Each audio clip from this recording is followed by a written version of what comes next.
गुरु नक्षत्र परिवर्तन कर रहे हैं।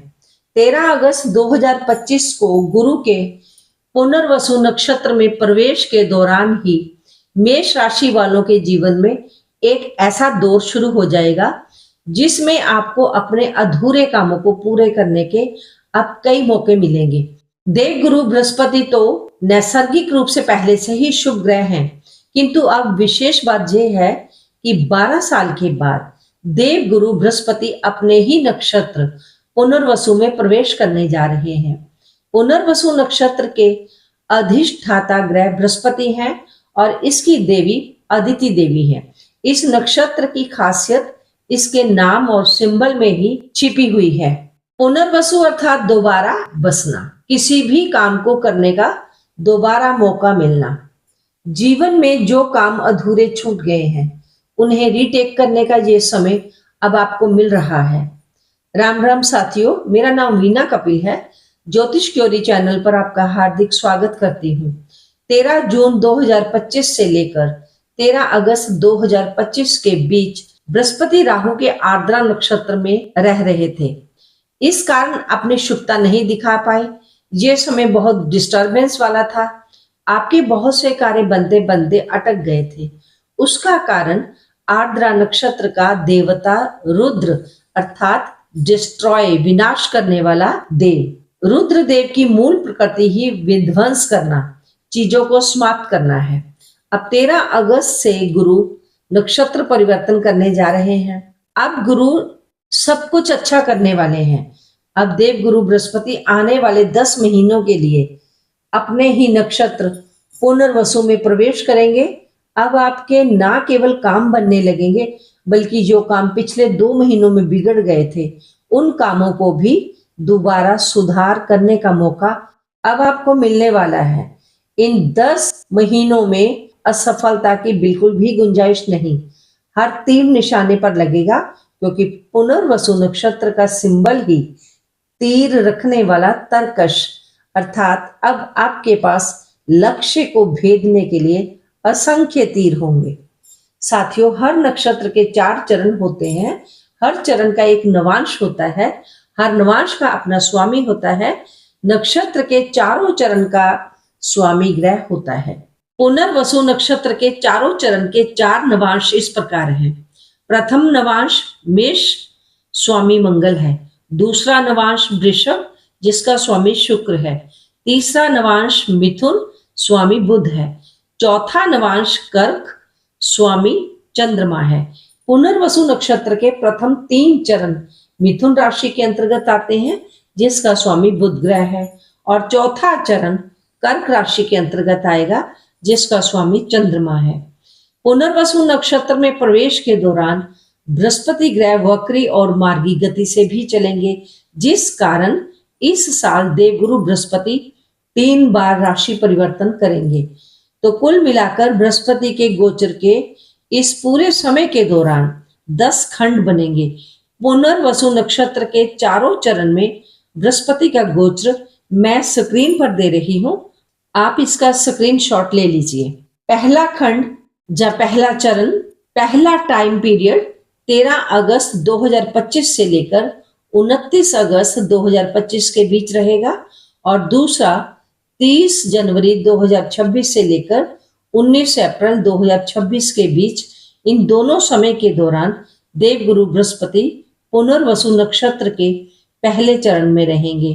पुनर्वसु नक्षत्र का पहला चरण मिथुन राशि के अंतर्गत आता है, जिसका स्वामी बुध ग्रह है।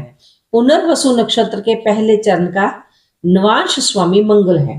पुनर्वसु नक्षत्र का दूसरा खंड या दूसरे चरण में इसके प्रथम समय अर्थात 30 अगस्त 2025 से लेकर 18 सितंबर 2025 के बीच, और दूसरा खंड 4 जनवरी 2026 से लेकर 29 जनवरी 2026 के बीच, और तीसरा समय 20 अप्रैल 2026 से लेकर 13 मई 2026 तक।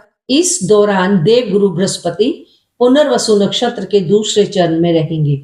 पुनर्वसु नक्षत्र का दूसरा चरण मिथुन राशि में आता है, जिसका स्वामी बुध ग्रह है। इस भाग के नवांश स्वामी शुक्र है। तीसरा कालखंड या तीसरा चरण 19 सितंबर 2025 से लेकर 17 अक्टूबर 2026 के बीच रहेगा। नंबर 2 पर जो दूसरा समय है वो है 5 दिसंबर 2025 से लेकर 3 जनवरी 2026 तक, और नंबर 3 14 मई 2026 से लेकर 1 जून 2026 के बीच का समय या कालखंड। इन तीनों टाइम पीरियड्स के दौरान देवगुरु बृहस्पति पुनर्वसु नक्षत्र के तीसरे चरण में रहेंगे। इस चरण के स्वामी बुध हैं तथा नक्षत्र स्वामी भी बुध ही हैं। चतुर्थ कालखंड या चौथा चरण में भी 2 टाइम पीरियड्स हैं। पहली बार 18 अक्टूबर 2025 से लेकर 4 दिसंबर 2025 के बीच का समय, और दूसरी बार 2 जून 2026 से लेकर 18 जून 2026 के बीच में आएगा। इस दौरान बृहस्पति पुनर्वसु नक्षत्र के चौथे खंड अर्थात चौथे चरण में रहेंगे। इस खंड के राशि स्वामी ग्रह चंद्रमा है तथा नवांश स्वामी भी चंद्रमा ही है। इसे आप भगवान की कृपा ही कहेंगे कि गुरु जैसा शुभ ग्रह वक्री मार्गी होकर 10 महीनों तक अपना अधिकतम समय शुभ नक्षत्र पुनर्वसु को दे रहे हैं, जिससे हमारे अधिक से अधिक शुभ काम हल होंगे। आपने देखा कि पिछले नक्षत्र में केवल 2 महीने ही देवगुरु बृहस्पति ने आर्द्रा नक्षत्र को दिए थे।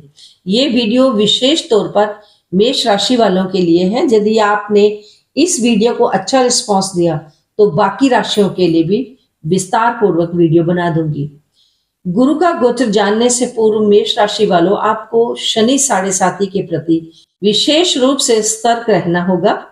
आपको शनि की 7.5 भी 29 मार्च 2025 से चल रही है, इसलिए शनि के उपाय भी साथ ही साथ करते रहें।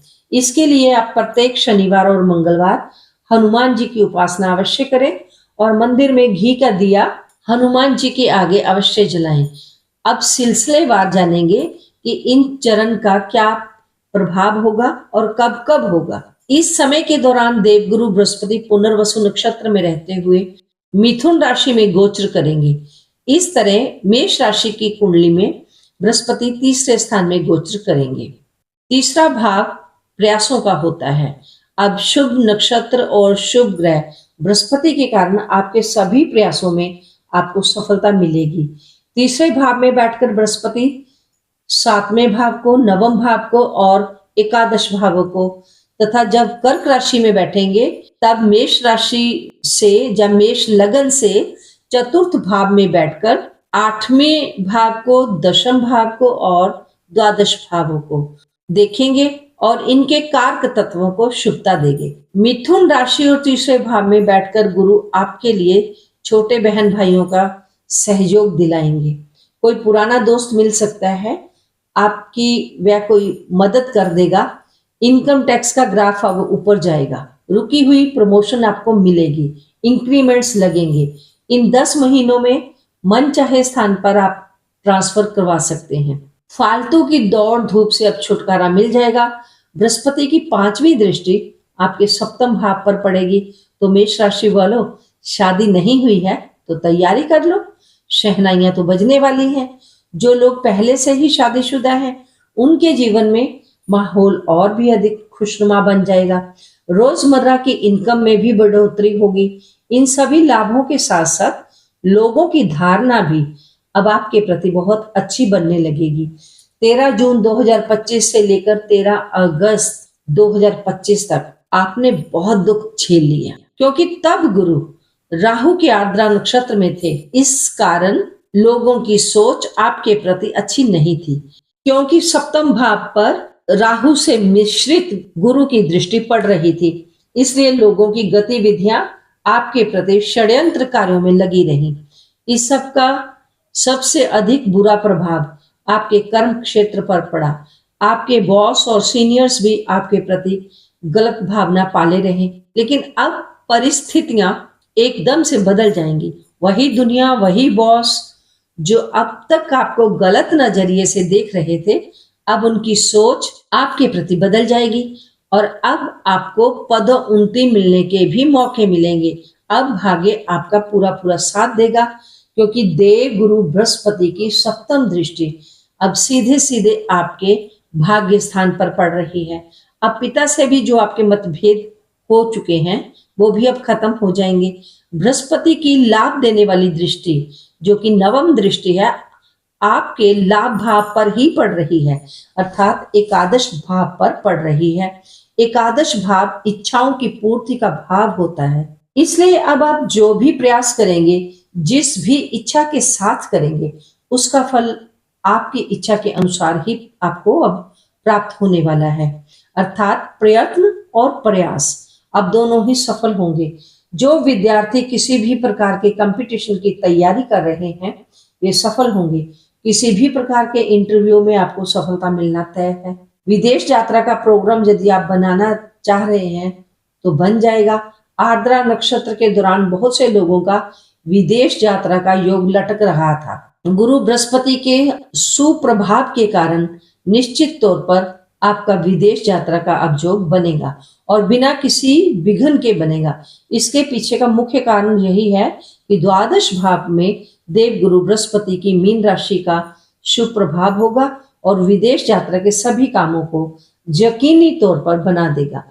इच्छाओं की पूर्ति और सौभाग्य का साथ मिलने का ये सबसे सुंदर समय है। 18 अक्टूबर 2025 से लेकर 4 दिसंबर 2025 तक और अगले साल 2026 में 2 जून 2026 से लेकर 18 जून 2026 तक गुरु कर्क राशि में प्रवेश करेंगे। कर्क राशि गुरु की उच्च राशि है। मेष राशि वालों, ये दूसरा गोचर अब आपके लिए वरदान है। इसका मुख्य कारण गुरु अपने ही नक्षत्र में है, दूसरा गुरु अपने सर्वोच्च राशि में भी है, तीसरा अतिचार गति से ट्रांजिट कर रहा है। इस समय के दौरान देव गुरु बृहस्पति आपकी राशि से चतुर्थ भाव में रहेंगे। 8वें भाव पर पंचम दृष्टि होगी, 7वीं दृष्टि से सीधे दशम भाव को देखेंगे और नवम दृष्टि द्वादश भाव पर रहेगी। आपके सभी अधूरे काम पूरे होने लगेंगे और इस दौरान आपको शानदार कामयाबी मिलेगी। रुकी हुई इंक्रीमेंट और प्रमोशन मिलेगी। यदि खुद का कारोबार है तो उसमें भी बढ़ोतरी होगी और इसके साथ ही आपके दिमाग में यदि कोई प्लान चल रहा है, आपकी सोची हुई योजना अब पूरी हो सकती है। आप अपने व्यवसाय में कोई बदलाव करना चाहते हैं, जहाँ कोई नया सेटअप लगाना चाहते हैं, आपको इस समय के दौरान निश्चित तौर पर सफलता मिलेगी। ये समय नए बिजनेस में, नई नौकरी में जाने का बहुत बढ़िया समय है। द्वादश भाव पर गुरु की दृष्टि होने के कारण विदेश में स्थायी तौर पर बसने के लिए बहुत अच्छा समय है और यदि आप विदेश जाने की कोशिश कर रहे हैं तो भी ये समय बहुत अच्छा है। जो लोग ऑलरेडी विदेश में हैं उनके लिए विदेश में रहकर अपना घर बनाने का सपना पूरा होने वाला है, क्योंकि चतुर्थ भाव में अपनी उच्च राशि में बैठकर नवम दृष्टि से द्वादश भाव को शुभ दृष्टि से देखने के कारण द्वादश भाव विदेश का भाव है और चतुर्थ भाव घर है। तो जो लोग विदेश में अपना घर बसाना चाहते हैं उनके लिए ये समय बहुत शुभ है। जो लोग अपने देश में रहकर ही अपना घर बसाना चाहते हैं उनके लिए भी ये समय बहुत शुभ है। यदि आप नई गाड़ी खरीदना चाहते हैं तो भी ये समय बहुत शुभ है। इसके अलावा आपको बहुत से अन्य लाभ मिलेंगे। अचानक धन का लाभ, पैतृक संपत्ति का लाभ, क्योंकि गुरु की दृष्टि अष्टम भाव पर है। लंबी बीमारी से छुटकारा, अचानक विदेश यात्रा जैसे शुभ फल भी आपको मिल सकते हैं। देव गुरु बृहस्पति पुनर्वसु नक्षत्र के पहले चरण में होने के कारण इनका स्वामी मंगल देव रहेंगे, जिससे आपको धन का लाभ होता रहेगा। रियल एस्टेट का काम करने वालों को बहुत फायदा रहेगा।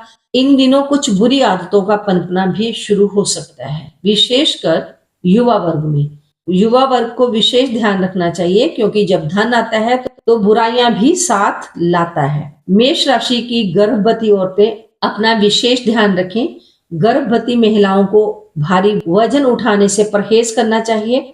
जिनके संतान है वह माता पिता इस सारे समय के दौरान अपने बच्चों से नरमी से प्यार के साथ पेश आए। जब बृहस्पति पुनर्वसु नक्षत्र के दूसरे चरण में आएंगे तब स्वामी शुक्र की इन्वॉल्वमेंट के कारण प्रमोशन या हाई रैंक मिलने के बहुत अधिक चांसेस हैं।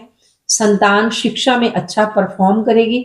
यदि आप कोशिश करेंगे तो आपका रुका हुआ धन भी आपको वापस मिल सकता है। शादी ब्याह के काम भी सफल होंगे, किंतु मेष राशि के शादीशुदा मेल मेंबर्स के लिए हिदायत है कि वे केवल अपने घर परिवार की तरफ ही ध्यान दें, अफेयर से दूर रहें, वरना घर में क्लेश होगा। जब बृहस्पति पुनर्वसु नक्षत्र के तीसरे चरण में आएंगे, तब नवांश स्वामी बुध के प्रभाव के कारण आप ब्रांडेड कपड़ों की तरफ झुक जाएंगे। इससे पहले आप चाहे पूरा साल 2 जोड़ी कपड़ों में ही निकालने वाले ही क्यों ना हो, तब भी विशेष तौर पर मेष राशि की फीमेल के लिए ये बात है। मेष राशि की फीमेल का अधिक से अधिक झुकाव अच्छे वस्त्रों को खरीदने की तरफ लगा रहेगा। इसके अतिरिक्त आप जिस काम के प्रति भी लगे हैं, उसके प्रति आपको पूरी तरह डेडिकेट कर देगा। इस तीसरे चरण के गोचर के दौरान जो भी अधूरे काम आपके अभी तक पड़े हैं, वे काम अब पूरे हो जाएंगे और या फिर पूरा होने की दिशा में होंगे। युवा वर्ग को इस समय के दौरान धन का लाभ तो मिलेगा, परंतु इस योग में उनके कुछ जिद्दी हो जाने के चांसेस हैं, पर आप जिद ना करें, जीवन में सफलता मिलेगी। कुछ नया करने के पॉइंट ऑफ व्यू से ये समय बहुत ही बढ़िया है। कोर्ट कचहरी के मामले में भी सफलता मिल सकती है। शत्रुओं पर विजय और प्रतियोगी परीक्षाओं में सफलता मिलना तय है, परंतु अपने गुस्से पर नियंत्रण रखना होगा, जिद नहीं करनी है। आपका इम्यून सिस्टम स्ट्रांग रहेगा। कुल मिलाकर आपकी सेहत भी अच्छी रहेगी। बृहस्पति जब पुनर्वसु नक्षत्र के चौथे चरण में होंगे, चौथे चरण के नवांश स्वामी चंद्रमा है, तो धन का फ्लो बना रहेगा। इस समय के दौरान प्रॉपर्टी, मकान, वाहन इत्यादि अधिक खर्चों वाले काम आप करेंगे, किंतु बिना योजना बनाए बड़े खर्चों में धन लगाएंगे तब फंड की कमी तो हो ही जाएगी। इसलिए ध्यान पूर्वक योजना बनाएं। यदि आपकी कुंडली में आपके जन्म के समय गुरु और बुध की युति है, तो इस समय के दौरान किसी बड़ी प्रॉपर्टी की डील आपकी 100% होने के चांसेस हैं। इस समय के दौरान आपको कुछ सावधानियां भी रखनी है। यदि असावधानी रखेंगे तो घर परिवार या मित्रों के बीच कई बार अपमानित होना पड़ सकता है। इसका मुख्य कारण ऑपोजिट सेक्स के प्रति रुझान होगा। मर्यादा के विरुद्ध जाकर आकर्षण के कारण अपमानित होना पड़ेगा। इसलिए अपने इस रुझान की तरफ पूरा सचेत रहिए। ओवरऑल ये समय आपके लिए बहुत अच्छा है, आपको काफी फेमस कर देगा। इस दौरान आपकी विल पावर हाई रहेगी और धर्म कर्म के कामों में भी आप लगे रहेंगे। आपको कुछ उपाय बता रही हूँ। आप अपने किसी जरूरतमंद गुरु को ढूंढिए। ये गुरु आपके स्कूल के टीचर हो सकते हैं, कुल पुरोहित हो सकते हैं, या फिर किसी मंदिर के पुजारी भी हो सकते हैं। आप उनकी सहायता करिए, चाहे तो पैसों से करिए, चाहे अपने फिजिकल श्रम के द्वारा करिए। अपनी कुंडली के अनुसार आप मंगल, शुक्र, बुध और चंद्रमा, इन चारों ग्रहों को चेक करिए और इनकी अधिक शुभता पाने के लिए आप लगातार कोई ना कोई उपाय करते रहें, ताकि आपको इनका पूर्ण लाभ मिलता रहे। वीडियो पूरा देखने के लिए बहुत बहुत धन्यवाद। जल्द ही मिलती हूँ किसी अन्य जानकारी के साथ। तब तक आप अपना ध्यान रखना। ओम नमः शिवाय।